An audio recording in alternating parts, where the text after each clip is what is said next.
Stem to study YouTube channel में आप सभी का स्वागत है। फ्रेंड्स, हम लोग ने भारत का भूगोल का जो सेशन हम लोग चला रखे हैं घटना की पुस्तक से, आज हम लोग इसमें कृषि पे रिलेटेड एमसीक्यू क्वेश्चन देखेंगे जो अब तक आपके एग्जाम में पूछे गए हैं। फ्रेंड्स, अगर आपने इससे पहले का वीडियो नहीं देखा तो प्ले लिस्ट में जाके देख सकते हैं। ठीक है, तो स्टार्ट करते हैं आज का पहला क्वेश्चन। कृषि में शून्य जुताई के क्या लाभ है?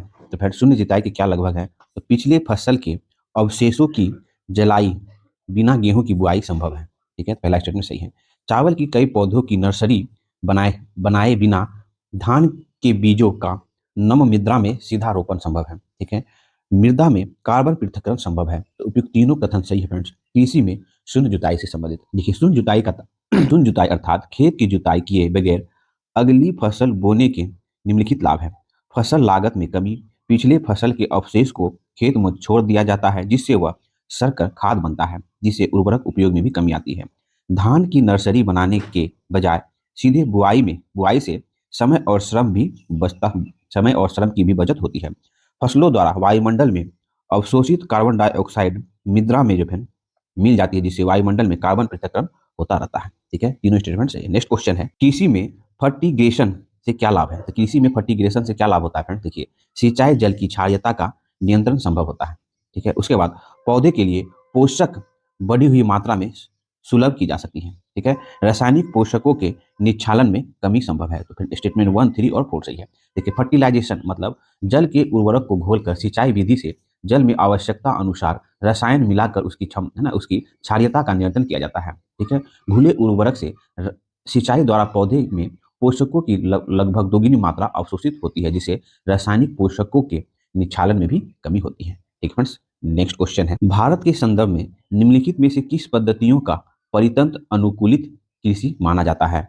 तो फिर वो फसल विविध रूपन, ठीक है, शिव आधिक्य और टेसियोमीटर का प्रयोग और ऊर्ध्वाधर कृषि उपयुक्त सभी जो है वो भारत में परितंत्र अनुकूल कृषि में विकल्पगत सभी विधियों को अपनाया जा रहा है। इसमें आधिक्य मतलब दलहनी फसलों की अधिकता से प्राकृतिक रूप से मृदा की उर्वरा शक्ति बढ़ती है। ठीक है, टेसियोमीटर फसल सिंचाई की जरूरत को बताता है, जिससे नियंत्रित सिंचाई से उत्पादकता भी बढ़ती है और जल की बचत भी होती है। ठीक है, नेक्स्ट क्वेश्चन है फ्रेंड्स, भारतीय कृषि का इतिहास किसने लिखा है? तो भारतीय कृषि का इतिहास एस रंधावा ने लिखा है। भारतीय कृषि का इतिहास पुस्तक एस रंधावा द्वारा लिखी गई है। इसका पूरा नाम मोहिंदर सिंह रंधावा है। उन्होंने हरित क्रांति के क्षेत्र में महत्वपूर्ण भूमिका निभाई है।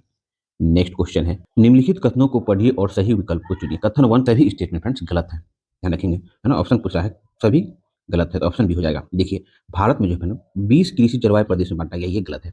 भारत को जो है ना 15 कृषि जलवायु प्रदेश में बांटा गया है। भारत को 15 प्राकृतिक, है ना, भारत को कृषि प्राकृतिक प्रदेश में बांटा गया है, 15 नहीं। भारत को 20 कृषि प्राकृतिक प्रदेशों में बांटा गया है। तो ये भी स्टेटमेंट पहला भी गलत हो गया, दूसरा भी गलत हो गया। अब देखते हैं, पश्चिमी हिमालय शीत शुष्क पारिस्थितिक प्रदेश का कवरेज क्षेत्र पश्चिमी हिमालय प्रदेश के कवरेज क्षेत्र से ज्यादा है, ये भी गलत है। देखिए, पश्चिमी हिमालय प्रदेश का विस्तार लद्दाख, जम्मू कश्मीर, हिमाचल प्रदेश एवं उत्तराखंड में है, जबकि पश्चिमी हिमालय शीत शुष्क पारिस्थितिक प्रदेश आच्छादित कवरेज जो है लद्दाख के संपूर्ण क्षेत्र में है एवं जम्मू कश्मीर और हिमाचल प्रदेश के कुछ क्षेत्र में है। अतः क्या होगा? तो तीसरा स्टेटमेंट भी गलत हो गया। नेक्स्ट क्वेश्चन है, कृषि में एग्रो इकोलॉजिकल क्षेत्र है, तो फिर वो है 20। कृषि में जो है एग्रो एक इकोलॉजिक क्षेत्र जो है वो 20 है। अभी हम लोग जस्ट देखें, नेशनल ब्यूरो ऑफ सॉइल सर्वे के अनुसार भारत को जो है वो 20 कृषि पारिस्थितिक क्षेत्र में और 60 कृषि पारिस्थितिक उप क्षेत्र में विभाजित किया गया है। इसका वर्गीकरण मिट्टी, जलवायु, प्रकार एवं प्राकृतिक भौगोलिक परिस्थिति के आधार पर किया गया है। अभी हम लोग जस्ट पीछे देखें, और 15 जो है 15 कृषि जलवायु प्रदेश में वर्गीकृत किया है। ठीक है, 20 जो है वो कृषि पारिस्थितिक प्रदेश में और 15 जो है कृषि जलवायु प्रदेश में वर्गीकृत किया गया है। नेक्स्ट क्वेश्चन है, भारत में एग्रो इकोलॉजी जोन कृषि पारिस्थितिक क्षेत्र की कुल संख्या कितनी है? तो फ्रेंड, कृषि पारिस्थितिक क्षेत्र की कुल संख्या जो है वो 20 है। ठीक है, वही 15 जो है कृषि जलवायु प्रदेश में बांटा गया है भारत को। नेक्स्ट क्वेश्चन है, पी सेन गुप्ता और जी सदासयुक्त 1968 में भारत को कितने लघु कृषि प्रदेश में बांटा है? तो फिर वो 60 लघु कृषि प्रदेश में बांटा है। देखिए, रजिस्ट्रार जनरल ऑफ जनगणना भारत सरकार ने 1968 में डॉक्टर पी सेन गुप्ता और रशियन भूगोलवेत्ता डॉक्टर गनिया सदासयुक के अध्ययन पर आधारित एक प्रबंध प्रकाशित किया, जिसमें भारत को 60 लघु कृषि प्रदेश में बांटा गया है। नेक्स्ट क्वेश्चन है, भारत की शुष्क पेटी की अर्थव्यवस्था प्रधानतः कृषि आधारित है। तो भारत की शुष्क पेटी की प्रधान अर्थव्यवस्था जो है प्रधानतः कृषि पर आधारित है। तो फिर पहला स्टेटमेंट क्या है ना, सही हो गया। दूसरा है, इसमें द्वितीय हरित क्रांति के लिए बहुत क्षमता है। तो ये भी स्टेटमेंट सही है, लेकिन व्याख्या नहीं करता, तो ऑप्शन बी हो जाएगा। दोनों स्टेटमेंट सही है। देखिए, भारत के सूक्ष्म क्षेत्र में सिंचाई आदि की व्यवस्था उपलब्ध कराकर इन क्षेत्रों में हरित क्रांति लाई जा सकती है। फ्रेंड्स, कृषि यहाँ की अर्थव्यवस्था का मूल है, परंतु वह निर्भर प्रकृति की है ना, वह निर्वाह प्रकृति की है कृषि, है ना। तो क्या होगा, दोनों स्टेटमेंट सही हो गया। नेक्स्ट क्वेश्चन है, देश में प्रथम कृषि विश्वविद्यालय की स्थापना किस वर्ष हुई थी? तो देश में प्रथम कृषि विश्वविद्यालय की स्थापना 1960 ईस्वी में हुई थी। देश में प्रथम कृषि विश्वविद्यालय की स्थापना 1960 ईस्वी में भारत के प्रथम प्रधानमंत्री जवाहरलाल नेहरू द्वारा 17 नवंबर 1960 को उत्तर प्रदेश कृषि विश्वविद्यालय के रूप में उसका उद्घाटन जो है वो पंतनगर में उत्तराखंड जो प्रेजेंट पता में किया था। इसके बाद जो है इसका नाम गोविंद वल्लभ पंत कृषि एवं प्रौद्योगिकी विश्वविद्यालय कर दिया गया। नेक्स्ट क्वेश्चन है, देश का पहला कृषि विश्वविद्यालय, तो देश का पहला कृषि विद्यालय है GVPNU पंतनगर, है ना, 1960 ईस्वी में जवाहरलाल नेहरू ने इसका उद्घाटन किया। नेक्स्ट क्वेश्चन, भारतवर्ष के प्रथम कृषि विश्वविद्यालय की स्थापना किस वर्ष की गई थी? तो वो 1960 ईस्वी में की गई थी, है ना। अभी हम लोग जस्ट देखे ना, भारत का प्रथम प्रधानमंत्री जवाहरलाल नेहरू के द्वारा, है ना, उत्तर प्रदेश जो कि प्रेजेंट उत्तराखंड में है वो पंतनगर कृषि विश्वविद्यालय की स्थापना की। नेक्स्ट क्वेश्चन है, यदि खाद्यान्न की सुरक्षित संग्रह सुनिश्चित करना हो तो कटाई के समय उसका आर्द्रता अंश कितने प्रतिशत से अधिक नहीं होगी? तो फिर वो जो है ना, 14% से अधिक नहीं होगी। खाद्य एवं कृषि संगठन FAO के मामलों के अनुसार खाद्यान्नों के सुरक्षित भंडारण के समय लगभग 14% तक ही जो है वो सापेक्षित आर्द्रता होनी चाहिए, है ना, कटाई से पहले। नेक्स्ट क्वेश्चन है, भारत में भूमि उपयोग वर्गीकरण का सन्निकट निरूपण निम्नलिखित में से कौन सा है? तो फिर वो है नेट बुआई क्षेत्र 47%, वन जो है 27%, अन्य क्षेत्र 30%। ये जो फिर वो भारत में भूमि उपयोग वर्गीकरण का सन्निकट निरूपण है। ठीक है। नेक्स्ट क्वेश्चन है, कृषि में युग्म पैदावार का आश्रय डैश को उगाने से है। तो कृषि में युग्म पैदावार का आश्रय जो है वो विभिन्न मौसमों पर दो फसल, है ना। कृषि में युग्म पैदावार का आश्रय एक फसल वर्ष के अंतर्गत एक ही भूमि पर दो या दो से अधिक फसल उगाना है। उदाहरण, नेक्स्ट क्वेश्चन है, निम्नलिखित में से कौन सी मिश्रित खेती की प्रमुख विशेषता है? तो पशुपालन और शल्य उत्पादन को एक साथ करना जो है वो मिश्रित कृषि की प्रमुख विशेषता है। मिश्रित खेती से तात्पर्य कई तरह की फसलों के उत्पादन के साथ साथ पशुपालन को बढ़ावा देने से है, जिससे खेती से शेष बचे समय में पशुपालन करके किसान अपनी आय में वृद्धि कर सके। नेक्स्ट क्वेश्चन है, मिश्रित कृषि में सम्मिलित है। तो फ्रेंड्स, हम लोग जस्ट देखें ना, मिश्रित कृषि में क्या सम्मिलित है? कई तरह की फसलें उगाने, है ना। पशुपालन जो है मिश्रित कृषि में सम्मिलित है। नेक्स्ट क्वेश्चन है, समानांतरण फसल का एक उदाहरण है। तो फिर समानांतरण फसल का एक उदाहरण है गेहूं और सरसों। ये फिर वो समानांतरण फसल के अंतर्गत आते हैं। समानांतर फसल के अंतर्गत दो विभिन्न विकास प्रकृति वाले फसलें शामिल होती हैं। इसके बीच शून्य प्रतियोगिता होती है, जो दोनों फसलों द्वारा उसकी क्षमता के अनुसार उच्च उत्पादकता प्राप्त होती है। ठीक है। नेक्स्ट क्वेश्चन है फ्रेंड्स, निम्न राज्यों में डैश को छोड़कर सभी में कृषि भूमि का प्रतिशत काफी अधिक है। तो फिर वो है सिक्किम। सिक्किम पूर्वोत्तर में स्थित एक पहाड़ी प्रदेश है। यहाँ का अधिकांश भूभाग जंगलों से घिरा है। इस राज्य की कुल भूमि का मात्रा 10% से भी कम भाग ही कृषि कार्य हेतु उपलब्ध है। नेक्स्ट क्वेश्चन है, निम्न में से एक भारतीय कृषि की विशेषता नहीं है। तो फिर वो बड़े खेतों की प्रधानता ही फिर वो भारतीय कृषि की विशेषता नहीं। भारतीय कृषि पर अधिक निर्भर है। ठीक है। यहाँ फसलों की विविधता तो है, परंतु अधिकांश फसलों में उत्पादकता का स्तर निम्न है। यहाँ पर बड़े खेतों की तुलना में सीमांत भू जोतों की अधिकता है। ठीक है। नेक्स्ट क्वेश्चन है फ्रेंड्स, भारतीय कृषि में निम्न उत्पादकता का कारण है। तो फिर वो उपयुक्त सभी आवश्यकता से अधिक लोगों का कृषि कार्य में लगा रहना, जोत का छोटा आकार होना, उत्पादन की पिछड़ी तकनीक, उपयुक्त सभी जो है वो भारतीय कृषि के निम्न उत्पादकता का कारण है। नेक्स्ट क्वेश्चन, पहला कथन है फ्रेंड्स, पारंपरिक खेती के आधुनिक वैज्ञानिक खेती में रूपांतरण में हरित कृषि की तकनीक की महत्वपूर्ण भूमिका रही है। तो पहला स्टेटमेंट सही हो गया। ठीक है। इसमें सामाजिक एवं पर्यावरणीय लागत सम्मिलित नहीं होते हैं। तो ये दोनों स्टेटमेंट सही है। ठीक है। नेक्स्ट क्वेश्चन है फ्रेंड्स, निम्नलिखित में से कौन सा भारतीय कृषि की निम्न उत्पादकता का कारण नहीं है? तो फ्रेंड वह है सरकारी कृषि, है ना। देखिए, जनसंख्या का दबाव, प्रचंड बेरोजगारी और भूजोत का छोटा आकार भारतीय कृषि की निम्न उत्पादकता के कारण है, जबकि सहकारी कृषि कृषि के विकास का एक साधन है। इसके तहत छोटे छोटे किसान संयुक्त रूप से कृषि कार्य करते हैं। नेक्स्ट क्वेश्चन है, भारत में संकाय जोतों का सबसे बड़ा औसत आकार है। तो भारत में संकाय जोतों का सबसे बड़ा औसत आकार है राजस्थान में। ठीक है। नेक्स्ट क्वेश्चन है, भारत में कृषि को समझा जाता है। तो भारत में कृषि को समझा जाता है जीविकोपार्जन का साधन। भारत में कृषि को समझाता है, भारत में कृषि को जीविकोपार्जन का साधन समझा जाता है।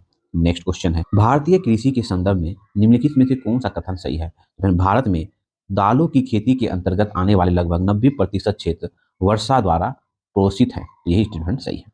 नेक्स्ट क्वेश्चन है, भारत में रासायनिक उर्वरकों के दो बड़े उपभोक्ता हैं। तो फिर भारत में रासायनिक उर्वरकों के दो बड़े उपभोक्ता हैं, उत्तर प्रदेश और आंध्र प्रदेश। नेक्स्ट क्वेश्चन है, निम्नलिखित हरी खाद वाली फसलों में से किसमें नाइट्रोजन की मात्रा सर्वाधिक पाई जाती है? तो फिर वो बोडो है ना, बोडा मतलब लोबिया, लोबिया फसल। हरी खाद वाली फसलों में से नाइट्रोजन सर्वाधिक मात्रा में बोडो मतलब लोबिया में 0.49% पाई जाती है। हरी खाद कृषि में उस सहायक फसल को कहते हैं जिसकी खेती मुख्यतः भूमि में पोषण तत्वों के बढ़ाने तथा उसमें जैविक पदार्थों की पूर्ति करने के उद्देश्य से की जाती है। ढेंचा, ढेंचा में जो है वो 0.43%, सनई में जो है 0.4 है ना, इसमें 42% होगा, इसमें 43%, और गवार है ना, गवार में जो है ना वो, गवार में जो है वो 0.34% नाइट्रोजन की मात्रा पाई जाती है, और इसमें बोडो में सर्वाधिक जो है वो है ना 0.49%। ठीक है। नेक्स्ट क्वेश्चन है, नई सुधारी गई ऊसर में हरी खाद के लिए प्रयुक्त फसल है। तो फिर नई सुधारी गई ऊसर के लिए हरी खाद के लिए फसल है लोबिया। ठीक फ्रेंड्स। नेक्स्ट क्वेश्चन है, संतुलित उर्वरक प्रयोग किए जाते हैं। तो संतुलित उर्वरक जो है वो है ना उत्पादन बढ़ाने के लिए, खाद की गुणवत्ता उत्पन्न करने हेतु, भूमि की उत्पादकता बढ़ाने हेतु उपयुक्त सभी के लिए फिर वो संतुलित उर्वरक उपयोग किए जाते हैं। संतुलित उर्वरक का उपयोग उत्पादन बढ़ाने के लिए, खाद की गुणवत्ता उत्पन्न करने के लिए और भूमि की उत्पादकता बढ़ाए रखने के लिए है ना किया जाता है। नेक्स्ट क्वेश्चन है, दक्षिणी भारत में उच्च कृषि उत्पादकता का क्षेत्र पाया जाता है। तो दक्षिणी भारत में उच्च कृषि उत्पादकता का क्षेत्र पाया जाता है। कृषि उत्पादकता का क्षेत्र दक्षिण भारत में आंध्र प्रदेश का तटवर्ती क्षेत्र, तमिलनाडु का तटीय भाग, गुजरात का सूरत क्षेत्र तथा महाराष्ट्र का कोल्हापुर और सतारा क्षेत्र है। तो फिर वो विकल्प जो है वो है ना, सॉरी है ना, वो तमिलनाडु तट हो जाएगा। ठीक है। नेक्स्ट क्वेश्चन है फ्रेंड्स, पूर्ण भरण योग भोग जल संसाधन में सबसे संपन्न राज्य है। फिर वह है उत्तर प्रदेश है ना। पूर्ण भरण योग भोग जल संसाधन में उत्तर प्रदेश सबसे संपन्न भारतीय राज्य है। ठीक है, ध्यान रखेंगे, मतलब भोग जल मतलब ग्राउंड वाटर। नेक्स्ट क्वेश्चन है, निम्नलिखित राज्यों में से कौन भारत में ठेकेदारी कृषि को लागू करने में अग्रणी है? तो फिर वह अग्रणी है पंजाब है ना। पंजाब में ठेकेदारी कृषि को लागू करने में पंजाब राज्य है वो अग्रणी है। नेक्स्ट क्वेश्चन है, हरित खेती में सन्निहित है। तो फिर वो समेकित कीट प्रबंध, समेकित पोषक पदार्थ आपूर्ति एवं समेकित प्राकृतिक संसाधन प्रबंधन, ये जो है वो हरित कृषि में सन्निहित है।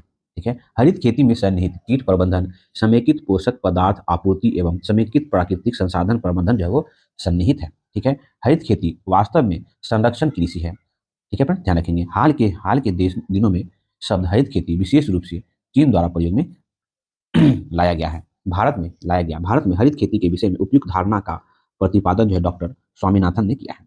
नेक्स्ट क्वेश्चन है, भारतीय कृषि का वैश्वीकरण के प्रभाव के संदर्भ में निम्नलिखित में से कौन सी व्याख्या जो है वो असत्य है? तो फिर वो जलवायु परिवर्तन, ये असत्य है। भारत में वैश्वीकरण की शुरुआत नरसिम्हा राव सरकार द्वारा 1991 ईस्वी में की गई। तब से लेकर आज तक भारतीय कृषि पर वैश्वीकरण का अत्यधिक प्रभाव पड़ा है, जिसमें अंतर्राष्ट्रीय बाजारों तक भारतीय किसानों की उत्पादकता की पहुंच, नकदी फसलों पर अत्यधिक बल, आय असमानता में वृद्धि, आर्थिक सहायता में कटौती आदि शामिल है। वैश्वीकरण के तहत बड़े किसानों को अधिक लाभ होता है और जबकि छोटे किसानों को उतना लाभ नहीं मिल पाता। जलवायु परिवर्तन पर वैश्वीकरण का प्रभाव नहीं पड़ता है, तो यही असत्य है।